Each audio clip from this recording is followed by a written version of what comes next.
Hello po mga kababayan, si Dante Maravillas. May bago na naman na mensahe si Sara Duterte. Ano anya Mr. Maravillas? Yung sa Women's Month celebration, siyempre, wala nang pinapalampas mga kababayan si Sarang okasyon para makapangampanya. Pagkakataon daw ito para sa mga kababayan na mamuno. Opportunity para sa pamumuno. Malinaw na ang pinupus niya mga kababayan yung kanyang ambisyon na mamuno sa ating bansa. Pangunahan mo na yung evacuation ng mga OFW yung DDS. Padala ka na ng eroplano kasi sabi mo napakadali lang. Ikaw mismo ang magpiloto. Di ba? Tingnan natin kung makalapag doon sa ang dali-dali lang daw mga kababayan. Masyadong assuming. Pero anyway, sabi nga natin mga kababayan, mas maganda na sige lang ang dagdal ni Sara Duterte kasi lalo nating nakikilala kung gaano kadelikado kung iboboto si Sara sa pagka-pangulo. Diba pa mga kababayan? Walang common sense.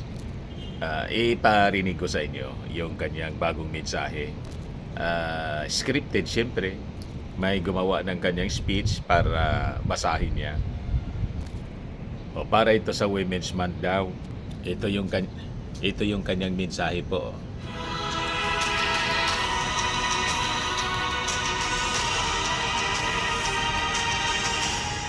Assalamualaikum warahmatullahi wabarakatuh.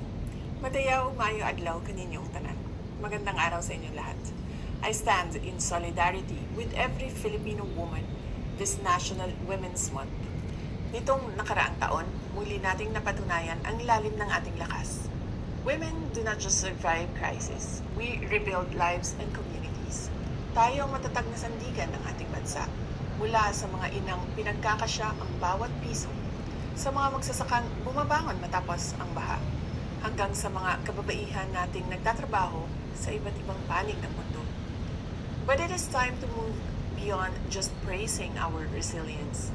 Panahon na upang maglatag tayo ng mga sistemang tunay na susuporta sa ating lakas. We need real protection for the informal sector, climate resilient support for our farmers, and genuine access to financing for women entrepreneurs. Ang pagsuporta sa kababaihan ay hindi lamang pagpapakita ng kabutihang loob. It is a strategy for inclusive growth. Magkaisa tayong itaguyod ang isang bukas kung saan ang bawat Pilipina ay may dangal na mamuno at ang ating Bawat mga anak Pilipina na babae daw may ay dangal na nagmamana ng mamuno. mga oportunidad, hindi lamang mga tungkulin. Sa pagbibigay lakas sa bawat Pilipina, tayo ay direktang namumuhunan sa kinabukasan ng ating bansa. Mabuhay ang kababaihang Pilipino. Mahalin natin ang Pilipinas para sa Diyos sa bayan at sa bawat pamilyang Pilipino. Syukran. Di ba? May nagamit na naman siyang okasyon para makapangampanya. I-post yung kanyang agenda na makapamuno. But anyway, ang latest ngayon mga kababayan sa ating mga OFWs, may additional po na 37 OFWs expected to arrive in the Philippines this Sunday. Yan o. Sabi dito, 7 flight from Dubai carrying 37 OFWs expected to arrive in the Philippines this Sunday. So, tuloy-tuloy ang repatriation, mga kababayan, ng ating Pangulong Bongbong Marcos sa mga OFWs na gusto pong umuwi. Pero marami ding OFWs po ang pinili nilang mag-stay po doon sa mga host country nila, mga kababayan. Pero yung mga gustong umuwi, kailangan na mag-coordinate lang sila sa kanilang mga embassy sa ating Philippine Embassy sa mga host countries, mga kababayan, para matulungan sila na makabalik dito. At sagot ng ating gobyerno ang gastos nila, mga kababayan.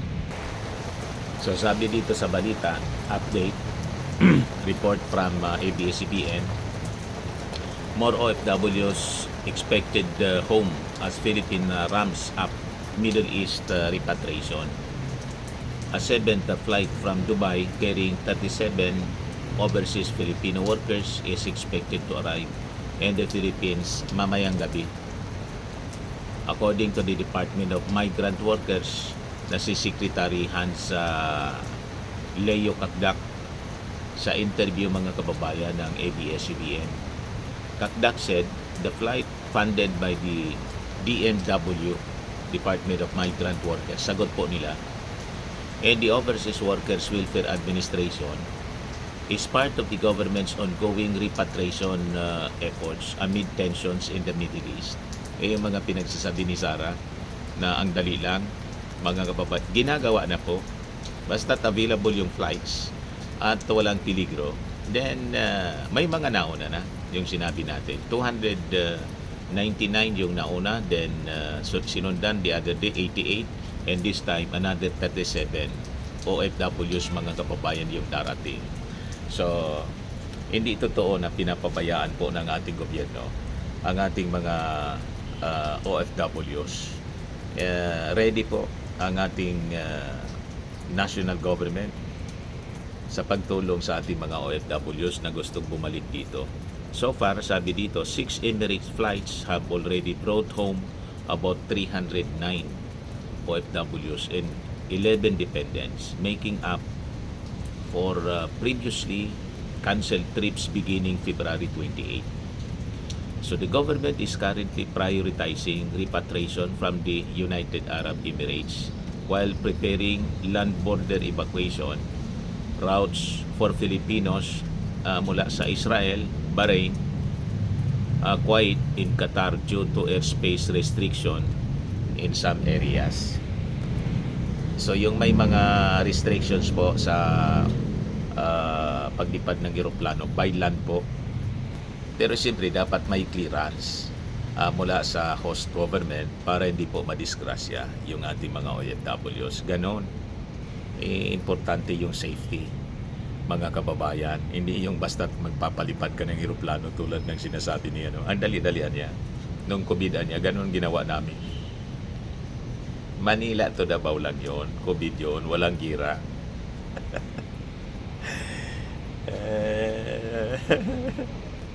Nagmamagaling, mga kababayan, si Sara. Tapos kahapon nananawagan si Sara Duterte para sa creation, sabi dito, VP Sara calls for creation of committee to monitor prices of basic goods. Yan. Sabi dito na nag-react, hindi kasi nagtatrabaho kaya hindi niya alam na may DTI na, Department of Trade and Industry, na nagmumonitor. Matagal na yan. That's, parte ng mandato ng DTI. Ever since mandato yan ng DTI, may existing na po tayong Price Monitoring Council. Hindi na kailangan ng mag-create pa, tulad ng sinasabi ni Sara, ng isang committee. May Price Monitoring Council ever since maliit pa ako, bata pa ako. Diba, mga kababayan? Sa presyo naman ng petroleum, may Department of Energy. Sa mga agricultural products, nandyan yung Department of Agriculture. Dati na nilang trabaho yan. May update nga sila every morning. Di ba? May, nung nasa mainstream pa ako, mga kababayan, laging may binibigay sa amin na mga update ng presyo ng mga agricultural products. Yung presyo ng ng mga bilihin sa market, mga suggested retail price, laging nagpapadala po yung Department of Agriculture. Hindi siguro alam ni Sara. Ayan kasi, mga kababayan, busy. sa paglalakwatsa, kaya hindi na siya updated ng mga kaganapan. Puro lang kasi ang nasa ulo, paninira sa ating Pangulo at kay Martin.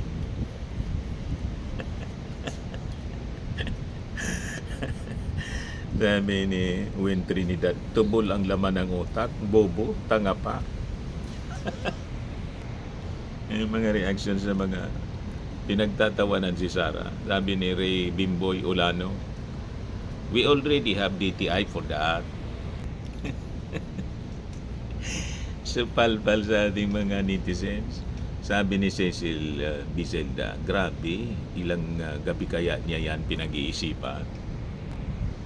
Sabi ni Ramil Presa, better stick to the script, Madam BP. Malayo pa ang 2028. Bawat araw may magising na DDS. May followers pa ba kayo ng 2028? Magigising na sa kapalpakan ng kanyang mga pinagsasabi. Baka maubos yung mga supporters niya, mga kababayan. Magsipag baliktara na. Sabi ni Christine Garin, krong-krong in broad daylight. Sabi ni Mariam Arellano, hangin ang laman ng ulo. Sabi ni Rinan Tiniper, krong-krong ba naman only in the Philippines. Sabay post ng nakatagilid yun.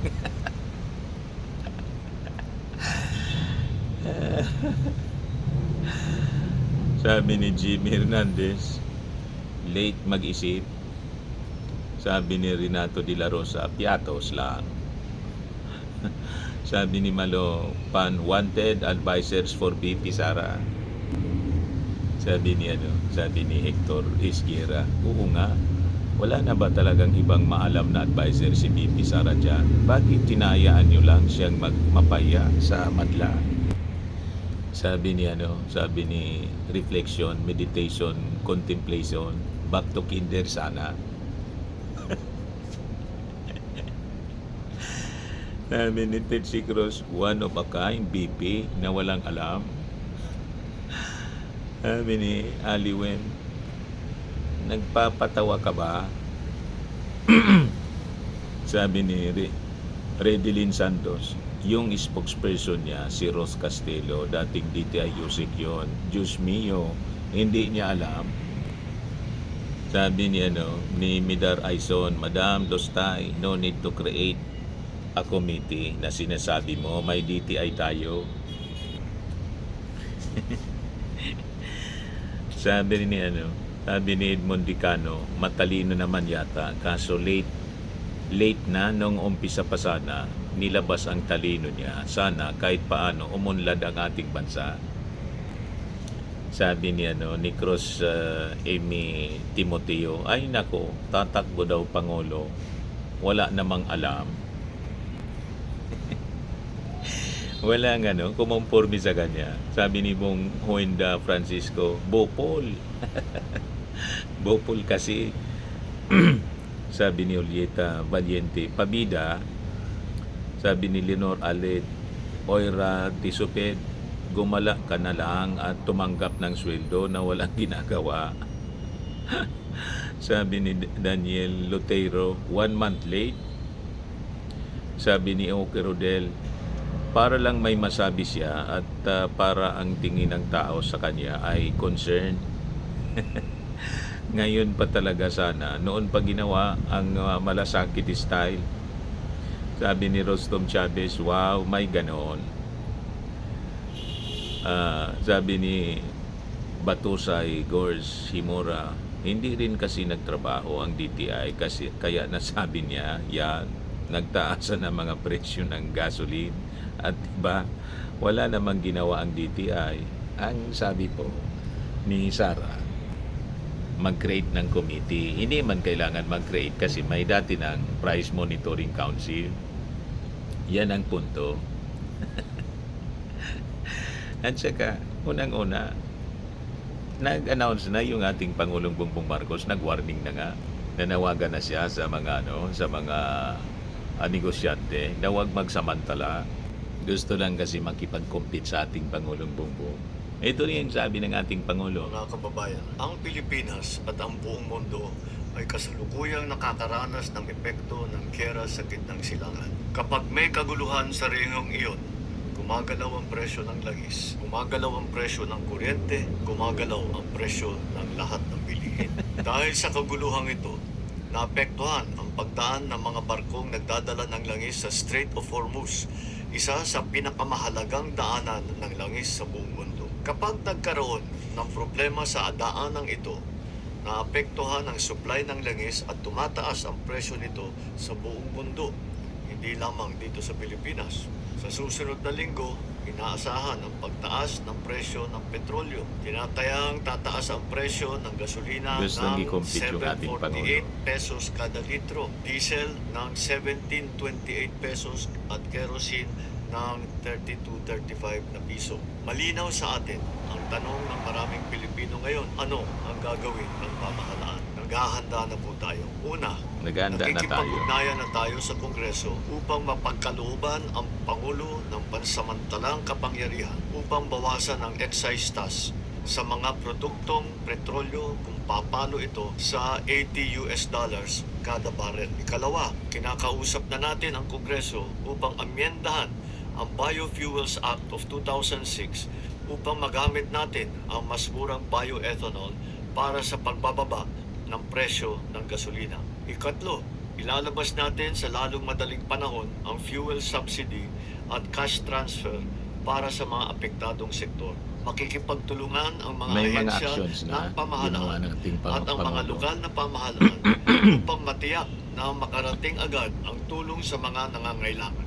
Kasabay nito, patuloy na minomonitor ng pamahalaan ang presyo ng mga bilihin sa mga pamilihan Diba? upang matiyak na walang mananamantala sa sitwasyon na ito. Nakikiusap ako sa ating mga negosyante, mga trader, huwag ninyo sanang samantalahan ang sitwasyong ito. Pinapaalala ko sa lahat na ang hoarding at ang profiteering ay labag sa batas. Para naman sa bahagi ng pamahalaan, simula sa Lunes, ika-9 ng Marso, pansamantala nating ipapatupad ang 4-day work week sa ilang tanggapan ng ehekutibo. Hindi kabilang dito ang mga nagbibigay ng emergency o pangunahing serbisyo gaya ng mga pulis, bumbero at mga tanggapan na nagbibigay ng frontline services sa publiko. Bukod pa rito, inaatasan ko ang lahat ng ahensya ng ating pamahalaan na magtipid at magbawas ng 10 hanggang 20% sa konsumo ng kuryente at gastos sa petrolyo. Pansamantala rin,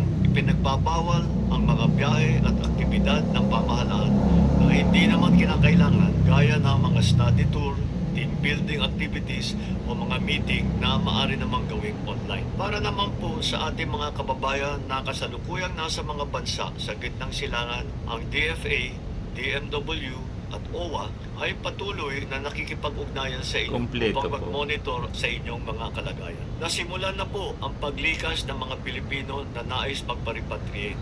At sa oras Diba? ligtas na ang pagbiyahe, ay likas na natin lahat. Mga kababayan, hindi natin alam kung kailan matatapos ang kaguluhan sa gitnang silangan. Biktima tayo ng isang giyera na hindi natin pinili o ninanais. Hindi natin kontrolado ang digmaan, pero kontrolado natin kung paano natin poprotektahan ang Pilipino. Hindi ito ang pinakamalalang pagtaas ng presyo ng langis na naranasan ng ating bansa. Marami na tayong napagdaanan na pagsubok. At sa bawat pagkakataon, dahil sa ating pagkakaisa, pananampalataya sa Diyos, at malasakit sa isa't isa, nalampasan naman natin ang mga ito. Naniniwala ako na malalampasan din natin ang pagsubok na ito. Maraming salamat sa inyong pakikiisa at sa inyong pagtutulong. Malinaw po. Di ba? Ngayon, yung ating Pangulo lumarga pa New York. Sabi dito, aircraft, sabi ng Palasyo Malacanang, aircraft carrying Marcos Jr. for his working visit to New York City departed the Philippines Sunday morning. So kanina umalis na po para sa working visit doon sa sa Amerika yung ating Pangulo. Sa United Nations po, itatry ng ating Pangulo na ma-negotiate po ang ating permanent membership sa UN Security Council na napaka-importante po. Hindi tulad ng sabi niya, ano nang gagawin niya doon? Anong pakinabang natin? Sabi ni Marcoleta. Hindi alam ni Marcoleta ang pakinabang. So sabi dito po, Marcos is scheduled to address a special session of the United Nations General Assembly and meet with Antonio Guterres, Secretary General of the UN, next week to discuss the situation in the Middle East. Ganon. Ngayon, mga kababayan, mabuti pa si Senate President Tito Sen, may magandang panukala. Yan po. Sabi dito sa balita, Tito Soto balak magpatayo ng mga impaka ng langis sa buong bansa. Hanggang ganito yung mga bright ideas. Minungkahi ni Senate President Tito Soto ang pagtatatag ng National Petroleum Reserve upang matiyak ang sapat na supply ng langis. O di ba? Ng bansa sa harap ng tumitinding tensyon sa Middle East na maaring magdulot ng pagtaas ng presyo ng krudo sa pandaigdigang merkado. Ganito ang mga bright. Di ba? Sa ilalim ng Senate Bill number 1934 o Philippine Strategic Petroleum Reserve Act, inaatasan ng pamahalaan na magtatag ng mga pasilidad na pag-iimbaka ng langis sa iba't ibang rehiyon ng bansa sa pangangasiwa ng Department of Energy. Layunin ng panukala na magkaroon ang bansa ng sapat na reserbang krudo at iba pang produktong petrolyo na katumbas ng hindi bababa sa 90 days ng karaniwang konsumo upang magsilbing buffer stock sakaling magkaroon ng aberya sa supply ng inaangkat na langis at upang mapigilan ang biglaang pagtaas ng presyo nito. O di ba? Buti pa si Tito Sen, mga kababayan, bright ang kanyang proposal. Ito yung dapat na vice presidente. May laman ng utak kahit hindi abogado, pero bright. Si Sara talaga, pang-kwan lang, presidente ng purok.